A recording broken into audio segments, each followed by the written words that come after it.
नमस्कार। ज्योतिष शास्त्र में श्रद्धा और विश्वास रखने वाले सभी जातकों का पारलौकिक जगत चैनल में बहुत बहुत स्वागत है।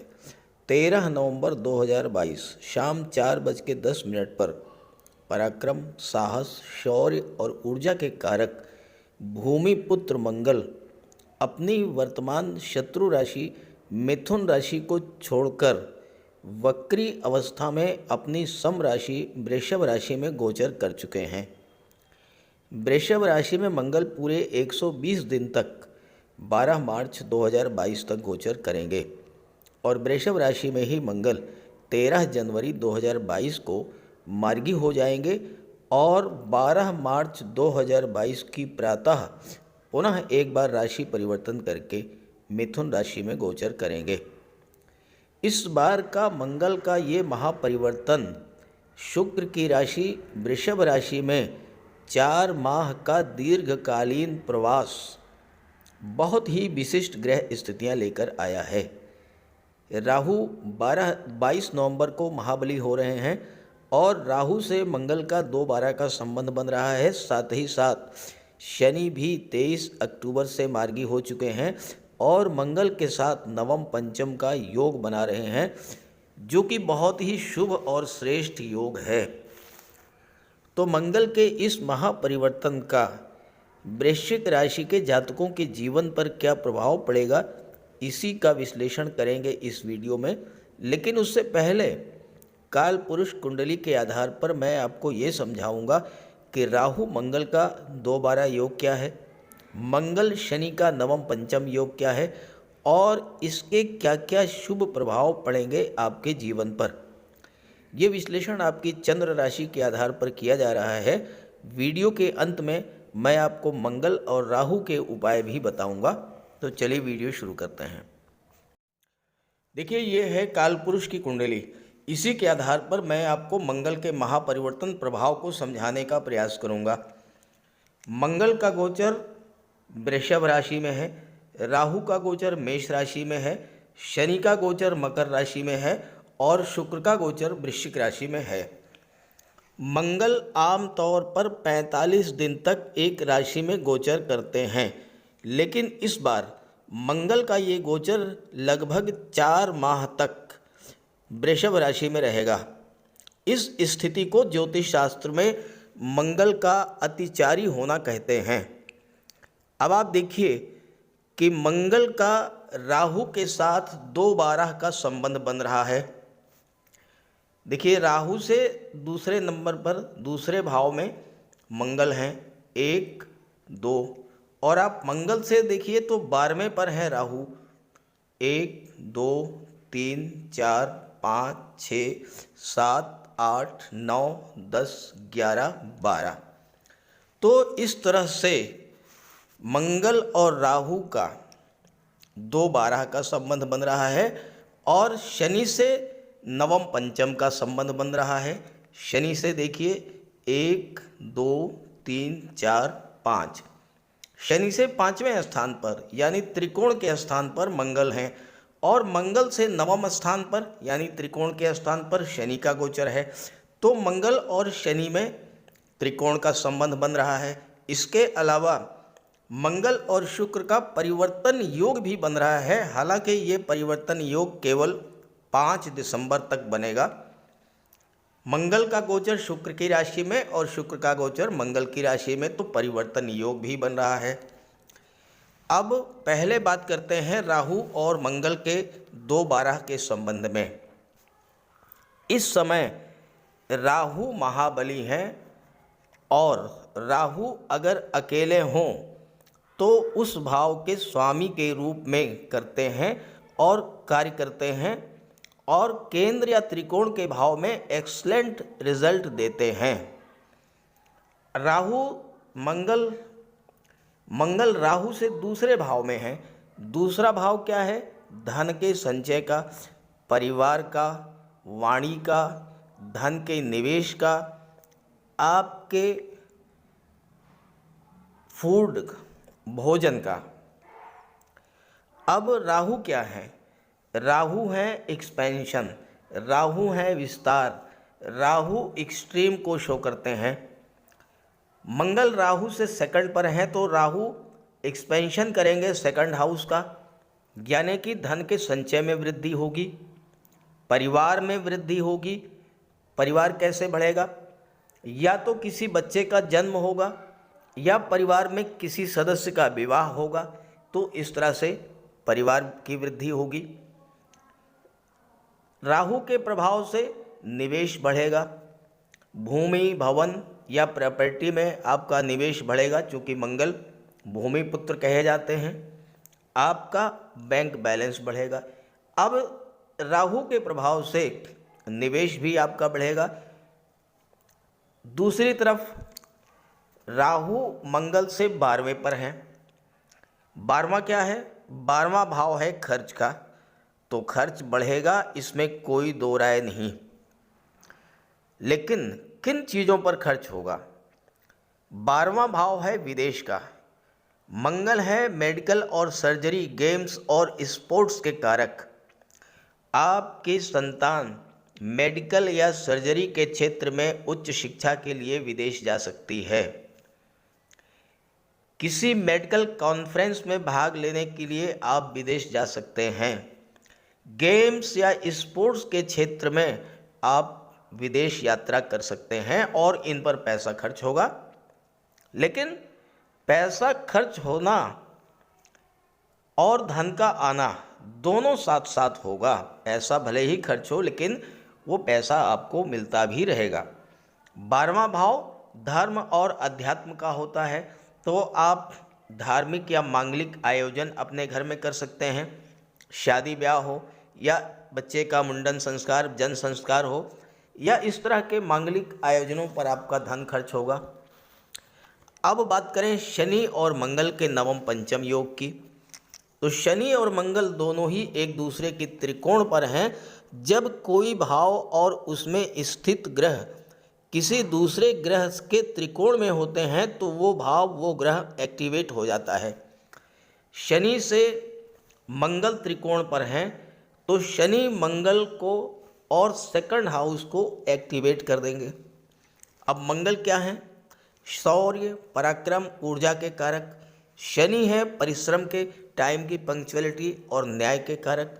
तो इस योग के बनने पर आप सही मार्ग पर चलते हुए, अपनी ऊर्जा का सही उपयोग करते हुए जीवन में वो सब कुछ प्राप्त करने में सफल होंगे जो आप पाना चाहते हैं। हालांकि इसके लिए ये ज़रूरी होगा कि आपके जीवन में महादशा या अंतर्दशा किस ग्रह की चल रही है, और दूसरी बात मंगल और शनि या राहु आपके कुंडली में मजबूत स्थिति में हैं। दूसरी बात, मंगल हैं जल्दबाजी के कारक, क्रोध के कारक, क्विक डिसीजन के कारक। भले ही ये डिसीजन आपका सही हो या गलत, क्योंकि जल्दबाजी में निर्णय अगर लिया गया तो गलत भी हो सकता है, सही भी हो सकता है। लेकिन शनि के प्रभाव से आपकी जल्दबाजी की प्रवृत्ति पर रोक लगेगी। पूरी दूरदर्शिता के साथ सोच समझकर सही निर्णय लेने में आप सफल होंगे। वहीं दूसरी तरफ शनि भी मंगल से त्रिकोण पर हैं। देखिए 1 2 3 4 5 6 7 8 9 मंगल से नवम पर हैं, त्रिकोण पर हैं, तो आपका आलस्य दूर होगा, कार्य करने की असीम क्षमता होगी आपके भीतर और आप कठोर परिश्रम करते हुए इच्छित लक्ष्य को प्राप्त कर लेंगे। हालांकि अगर जन्म कुंडली में आपके ये ग्रह कमज़ोर हैं तो आपको इसका उपाय अवश्य करना चाहिए। एक और महत्वपूर्ण योग शुक्र और मंगल का परिवर्तन योग भी बन रहा है। हालांकि ये 5 दिसंबर तक ही बनेगा। शुक्र का गोचर मंगल की राशि में, मंगल का गोचर शुक्र की राशि में, तो दोनों ही भाव को बल मिलेगा। ये शुक्र का और मंगल का राशि परिवर्तन योग मेल फीमेल के बीच आकर्षण को बढ़ाने वाला होगा और आपका विवाह भी इस गोचर काल में तय हो सकता है। तो मैं समझता हूँ कि आपने इन ग्रह स्थितियों को अच्छे से समझ लिया होगा। अब अलग अलग राशियों की कुंडली में मंगल, राहु, शनि, शुक्र का गोचर अलग अलग भाव में होगा, तो अब चर्चा करेंगे कि किस राशि के जातकों की कुंडली में किन किन भावों में ये योग बन रहे हैं और इसका क्या प्रभाव होगा। वीडियो के अंत में मैं आपको मंगल राहु शनि के उपाय भी बताऊंगा। आपके जीवन में जिस भी ग्रह की महादशा अंतर्दशा इस समय गतिमान है या आगे गतिमान होने वाली है, उसका उपाय अवश्य करें। तो ये है वृश्चिक राशि के जातकों की कुंडली। आपके लग्न के स्वामी मंगल हैं, जो कि कुंडली के सप्तम भाव में गोचर कर रहे हैं। शुक्र आपके लग्न भाव में गोचर कर रहे हैं। शुक्र और मंगल का परिवर्तन योग बन रहा है।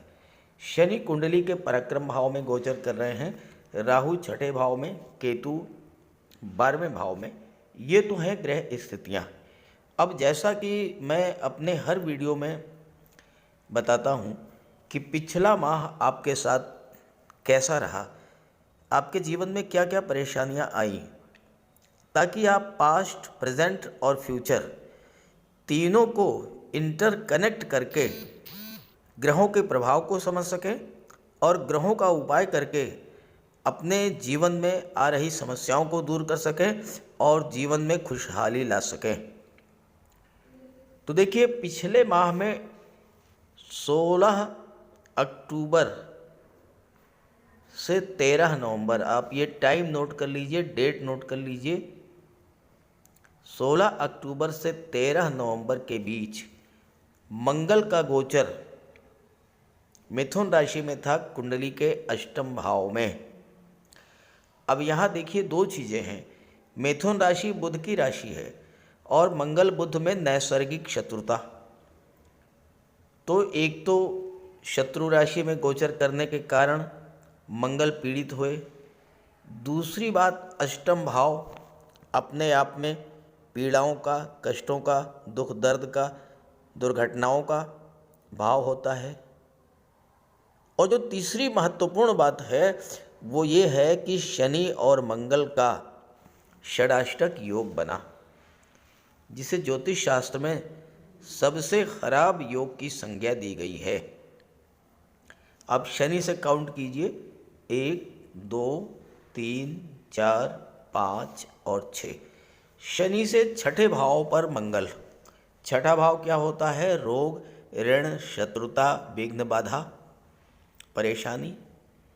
और मंगल से आप काउंट कीजिए, 1, 2, 3, 4, 5, 6, 7, 8। मंगल से अष्टम पर शनि, और अष्टम भाव तो जानते हैं आप, सबसे खराब भाव। तो ये जो षडाष्टक योग बना, इस योग के बनने के कारण मंगल भी पीड़ित हुए और शनि भी पीड़ित हुए। अब मंगल क्या है? पराक्रम और साहस के कारक। लेकिन जब मंगल पीड़ित होते हैं तो व्यक्ति को कमज़ोर बना देते हैं, कार्यों को बिगाड़ देते हैं।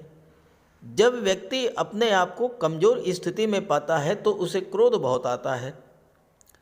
क्रोध के कारण बिला वजह के विवाद होते हैं। और पीड़ित मंगल की दृष्टि कुंडली के दूसरे भाव पर पड़ी, जहाँ से वाणी का विचार किया जाता है। तो वाणी में स्वाभाविक तौर पर कटुता, क्रोध बहुत ज़्यादा रहा होगा और इसके कारण अचानक से परिवारीजनों, मित्रों, सहयोगियों या पति पत्नी के बीच विवाद हुआ होगा और उस विवाद ने उग्र रूप धारण कर लिया होगा। यहाँ पर 12वें भाव में गोचर कर रहे केतु की दृष्टि भी पड़ी मंगल पर। अब केतु क्या है? केतु है डिटैचमेंट के कारक, अलगाव के कारक। तो केतु के कारण मन में निराशा, डिप्रेशन की स्थिति बनी होगी। अशुभ मंगल संतान के लिए भी कष्टकारी होते हैं, तो गर्भवती माताओं को विशेष परेशानी झेलनी पड़ी होगी। और चूंकि मंगल अष्टम में गोचर कर रहे हैं तो हो सकता है आपके साथ एक्सीडेंट, चोट चपेट की स्थिति भी बनी हो। और मंगल जब पीड़ित होते हैं तो हाई ब्लड प्रेशर, नेत्र कष्ट, बड़े भाई से विवाद, गठिया, ज्वाइंट पेन, एक्सीडेंट, चोट चपेट, फोड़े फुंसी, बार बार बुखार आना। और अगर कुंडली में मंगल ज़्यादा खराब हुए तो गुर्दे में पथरी, ये सब समस्याएं आपके साथ अगर ऐसा कुछ हुआ हो तो ज़रूर कमेंट करके बताइएगा। हालांकि सबके साथ नहीं हुआ होगा, लेकिन जिनके जीवन में मंगल की महादशा या अंतर्दशा या प्रत्यंतर दशा गतिमान होगी, उनके साथ कुछ न कुछ जरूर घटित हुआ होगा। मंगल के अशुभ होने के कारण धन संचय में बाधा, प्रॉपर्टी को लेकर विवाद, आत्मविश्वास में कमी, घबराहट, लगातार सिरदर्द की शिकायत, ये सब आपके साथ हुआ होगा। शनि भी पीड़ित और शनि पराक्रम भाव में बैठे हैं तो आपके पराक्रम पुरुषार्थ में कमी आई होगी, काम में मन नहीं लगा होगा, थकान और आलस्य बढ़ गई होगी, कार्य में बाधाएं आई होंगी, कार्यों की गति मंद हो गई होगी, धन के आगम में भी कमी आई होगी और धन का संचय भी नहीं हुआ होगा। शनि की तीसरी दृष्टि पड़ी पंचम भाव पर। पंचम भाव संतान और शिक्षा का होता है, तो यहाँ पर छात्रों के लिए भी निराशा की स्थिति बनी होगी और जब सफलता नहीं मिली होगी तो उनके मन में भी डिप्रेशन, तनाव, निराशा, ये सब स्थितियाँ आई होंगी। और चूँकि शनि की दशम दृष्टि पड़ी 12वें भाव पर, 12वां भाव होता है अस्पताल का, 12वां भाव होता है खर्चों का, 12वां भाव होता है विदेश का और 12वां भाव होता है कोर्ट कचहरी का। तो मंगल के शनि के पीड़ित होने के कारण विदेश संबंधी कार्यों में भी बाधा आई होगी। विदेश से धन आना था, नहीं मिल पाया होगा, विदेशी व्यापार में रुकावट आई होगी और अगर विदेश जा कर के सेटल होना चाहते थे या हायर एजुकेशन के लिए विदेश जाना चाहते थे तो वहाँ भी समस्या आई होगी। और 12वां भाव अस्पताल का होता है, तो आपको डॉक्टर, अस्पताल, मेडिकल स्टोर के चक्कर भी लगाने पड़े होंगे और आपका बहुत सारा पैसा व्यर्थ में खर्च हुआ होगा, चूँकि 12वां भाव खर्चों का भी होता है। शनि के पीड़ित होने के कारण घुटनों में दर्द, जॉइंट पेन्स, पिंडलियों में दर्द, कमर दर्द, सिर दर्द, ये सब समस्याएं, बोन्स प्रॉब्लम्स, ये सब दिक्कतें आपके जीवन में आई होंगी। तो अगर ऐसा हुआ हो तो ज़रूर कमेंट कीजिएगा। आइए अब बात करते हैं 13 नवंबर से और 12 मार्च 120 दिन आपके जीवन में क्या क्या खुशियां लेकर के आ रहे हैं। अब बात करते हैं 13 नवंबर से 12 मार्च 2023 के बीच के बारे में। वृश्चिक राशि मंगल की राशि है और वृश्चिक राशि के जातक स्वभाव से बहुत अधिक सहनशील होते हैं।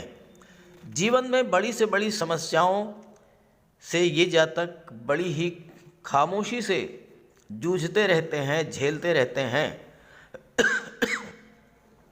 और अगर एक तरह से देखा जाए तो पीड़ा को सहने और उसे व्यक्त ना कर पाने के कारण ये जातक अंदर ही अंदर घुटते रहते हैं। अगर आपकी राशि वृश्चिक राशि है तो ज़रूर कमेंट करके बताइएगा क्या आपके स्वभाव में ऐसा है। लेकिन अब वृश्चिक राशि के जातकों के कष्टों भरे दिन, पीड़ा वाले दिन समाप्त होने जा रहे हैं, क्योंकि आपकी कुंडली में एक बहुत ही गजब का कॉम्बिनेशन बनने जा रहा है और वह है शुक्र मंगल का परिवर्तन योग। शुक्र का गोचर मंगल की राशि में, मंगल का गोचर शुक्र की राशि में और ये बना परिवर्तन योग। और परिवर्तन योग आपके लग्न भाव और सप्तम भाव को प्रभावित करेगा, जहाँ से आपके व्यक्तित्व और आपके दाम्पत्य सुखों का विचार किया जाता है। मंगल क्या है? मंगल है ऊर्जा, जोश, जुनून, पैशन। शुक्र है प्रेम, लव, रोमांस। इस योग के बनने पर मेल फीमेल के बीच तीव्र आकर्षण उत्पन्न होगा। ऐसे जातक जिनकी कुंडली में शुक्र मंगल का परिवर्तन योग बनता है वो पैशनेट लवर होते हैं, अपने पार्टनर को अत्यंत गहराई से प्यार करते हैं। मंगल और शुक्र का ये योग समर्पण की भावना, एक दूसरे को समझने की भावना, अपनी चाहतों के इजहार की भावना इस योग के बनने पर अत्यंत तीव्र हो जाती है और लव रिलेशंस को प्रगाढ़ करने के लिए ये समय अत्यंत श्रेष्ठ है। रूठे हुए को मनाने का श्रेष्ठतम समय है। अपने जीवन साथी, लव पार्टनर, बिजनेस पार्टनर, मित्रों के साथ संबंधों को मधुर बनाने का सुंदर समय है। ये योग इतना अधिक प्रभावी होता है कि डाइवोर्स के द्वार पर खड़े जोड़ों को भी इस युति के बनने पर वापस दाम्पत्य जीवन में लाया जा सकता है। साथ ही साथ सही गलत अच्छे बुरे की पहचान भी आपको इस योग के बनने पर हो जाती है। धन की दृष्टि से तो ये योग सर्वोत्कृष्ट है, क्योंकि मंगल है आपका उत्साह, आपकी शक्ति, आपका जोश, आपकी क्षमता, आपकी ऊर्जा, और शुक्र है धन, वैभव, विवाह, संतान के कारक। शुक्र आपकी इच्छाओं, सपनों को रिप्रेजेंट करते हैं, तो आप अपने सपनों को, अपनी इच्छाओं को इस योग के बनने पर पूरा कर सकेंगे। हालांकि 5 दिसंबर तक ही ये योग बनेगा, लेकिन शुक्र का गोचर तो बहुत शुभ रहेगा आगे भी, क्योंकि 5 दिसंबर के बाद शुक्र धन के भाव में गोचर कर जाएंगे, आपको धन का संचय कराएंगे, धन की प्राप्ति कराएंगे, शेयर में, गोल्ड में आप निवेश करेंगे। इसके बाद पराक्रम भाव में जाएंगे, शनि के साथ युति बनाएंगे और बहुत ही अच्छा रिजल्ट मिलता है। शनि और शुक्र की युति सर्वश्रेष्ठ फल देने वाली होती है। फिर सुख के भाव में जाएंगे। तो इस तरह से शुक्र का गोचर तो लगातार 2-3 महीने तक बहुत ही अच्छा रहेगा। अब बात करते हैं राहु और मंगल के दोबारा संबंध के बारे में। राहु का गोचर आपकी कुंडली के 6ठे भाव में है, और 6ठे भाव में राहु का गोचर ज्योतिष शास्त्र में बहुत अच्छा माना गया है। ऐसे लोगों के सामने कोई टिक नहीं सकता। रोग, ऋण और शत्रुओं से राहत दिलाते हैं राहु, विघ्न बाधाओं को दूर करते हैं, और सबसे बड़ी बात यह है कि राहु आकस्मिकता के कारक होते हैं। अचानक से आपको कहीं से धन प्राप्त होगा और आप कर्ज से मुक्त हो जाएंगे। कोई डूबा हुआ पैसा आपको मिलेगा, और चूंकि राहु विदेश के कारक होते हैं, तो बाहर से, विदेश से आपको धन की प्राप्ति होगी। किसी प्रकार का कर्ज अगर आप है तो उतर जाएगा। कर्ज अगर आप लेना चाहते हैं किसी अच्छे कार्य के लिए, तो वह भी आपको मिल जाएगा। ध्यान दीजिए, राहु अकेले अगर बैठे हों तो बहुत अच्छा रिजल्ट देते हैं, और त्रिक भाव में 6ठे, 8वें और 12वें भाव में तो बहुत ही अच्छा देते हैं रिजल्ट राहु केतु दोनों। केतु यहाँ पर क्या करेंगे? केतु मोक्ष के कारक होते हैं, बुलंदी के कारक होते हैं। केतु आपको हर वो भौतिक सुख प्रदान करेंगे जो आप पाना चाहते हैं, क्योंकि मोक्ष क्या है? मोक्ष का अर्थ है इच्छाओं की तृप्ति, इच्छाओं की पूर्ति। जब आपकी इच्छाओं की पूर्ति हो जाएगी, जब आपकी इच्छाएं तृप्त हो जाएंगी, तो स्वतः आपका मन धर्म, अध्यात्म की ओर, मोक्ष की ओर बढ़ेगा। केतु यही करते हैं। 12वें भाव में केतु बहुत अच्छा रिजल्ट देते हैं। केतु आपकी हर इच्छा को पूरी करेंगे। धन की इच्छा, संतान की इच्छा, विवाह की इच्छा, पद प्रतिष्ठा, प्रमोशन की इच्छा, प्रॉपर्टी की इच्छा, जो भी आपकी इच्छा हो, अगर आपकी जन्म कुंडली में केतु 12वें में हैं, आप नोट कर लीजिए, आपकी कोई भी इच्छा अधूरी नहीं रहेगी। राहु 6ठे भाव में आपकी इंट्यूशन पावर को बढ़ा देंगे। साथ ही अगर आप किसी मुसीबत में हैं, आपको राहु कहीं ना कहीं से ऐसी मदद दिला देंगे कि आप कष्टों से बाहर आ जाएंगे। कोर्ट कचहरी के मामलों में भी अच्छा राहु आपको विजय दिलाएंगे। राहु आपको सोच को सकारात्मक करेंगे। बड़े लोगों से आपके संपर्क अच्छे होंगे, और चूंकि 6ठा भाव सोशल सर्विस का होता है, समाज सेवा में भी आपकी रुचि बढ़ेगी, जिससे आपके मान सम्मान में वृद्धि होगी। घर, परिवार, समाज, मित्रों की जिम्मेदारी आप खुद उठाने को तैयार होंगे। शत्रु या तो होंगे ही नहीं, और होंगे तो परास्त होंगे। तो ये तो स्थिति रही राहु की। अब बात करते हैं शनि और मंगल की। शनि और मंगल के बीच नवम पंचम योग बन रहा है। कुंडली के नवम भाव, पंचम भाव ये लक्ष्मी स्थान कहे जाते हैं, त्रिकोण के भाव कहे जाते हैं।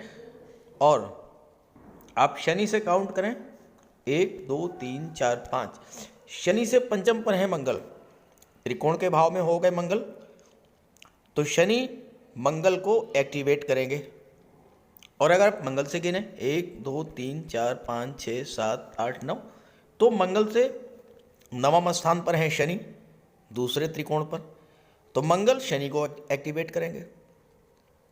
अब यहाँ पर दोनों ही ग्रह एक दूसरे को सपोर्ट करेंगे और एक दूसरे की शक्तियों में वृद्धि करेंगे। सप्तम भाव में अगर आपकी कुंडली में मंगल का गोचर है तो मांगलिक दोष बनता है, ध्यान दीजिएगा। और ये मांगलिक दोष तभी हटेगा जबकि आपका जीवन साथी भी मांगलिक हो, इस बात का विशेष ध्यान रखिएगा। लेकिन यहाँ गोचर की बात हो रही है, इसलिए यहाँ पर मांगलिक दोष की बात नहीं होगी। सप्तम भाव का मंगल बेशुमार धन दौलत देने वाला होता है।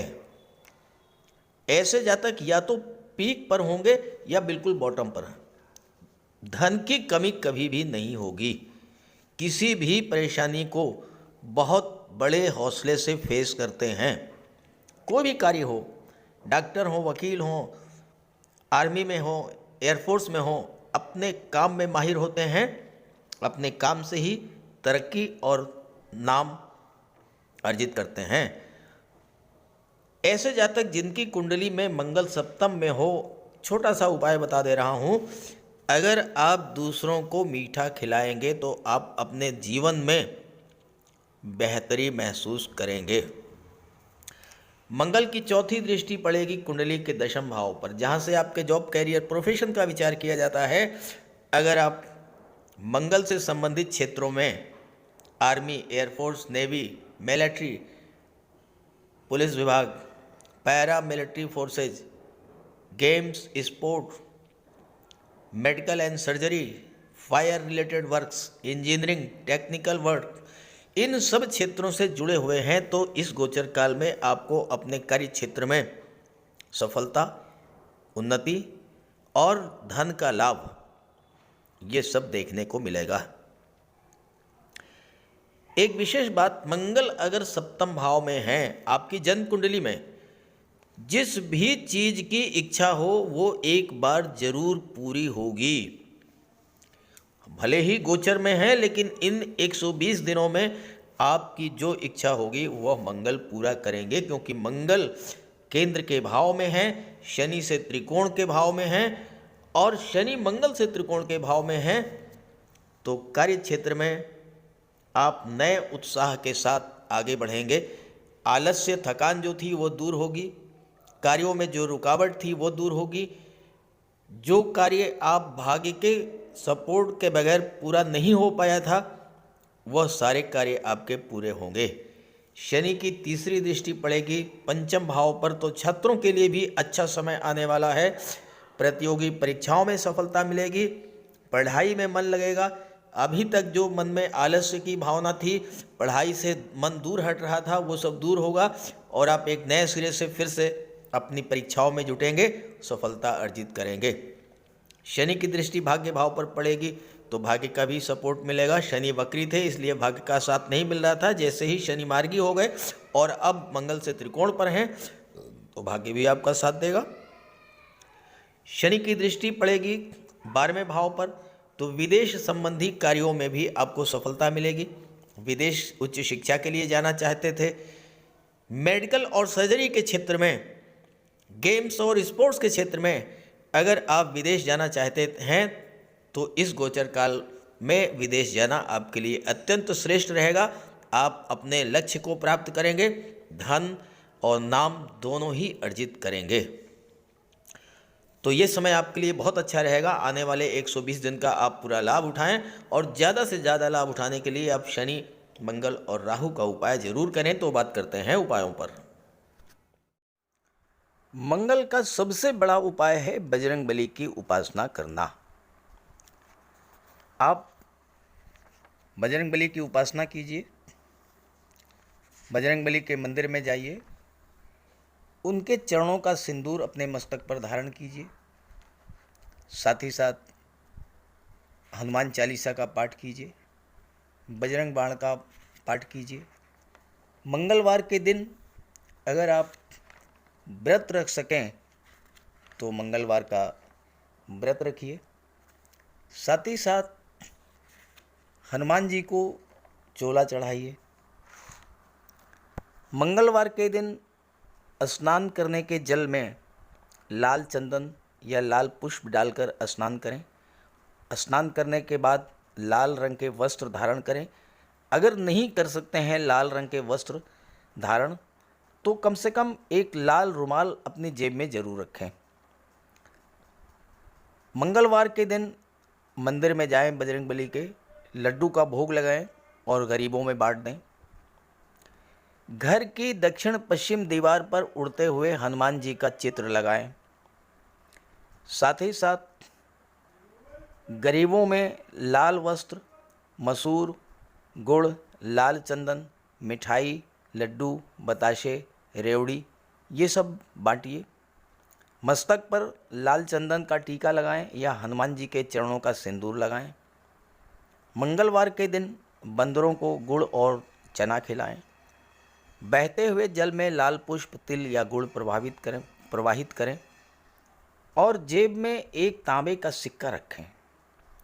साथ ही साथ अगर आप मंगल के ये उपाय कर लेते हैं तो राहु भी नियंत्रित हो जाएंगे और शनि भी नियंत्रित हो जाएंगे, क्योंकि बजरंग बली की उपासना करने से राहु, मंगल और शनिदेव तीनों का ही उपाय हो जाता है।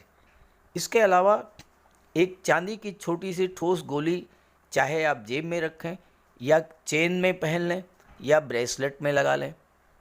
अपने बैग में मोरपंख रखें और घर में भी मोरपंख लगा लें। मेन डोर पर, कार्यस्थल पर भी मोरपंख रखें, तो इससे राहु आपको परेशान नहीं कर पाएंगे। तो ये सब उपाय बहुत आसान हैं।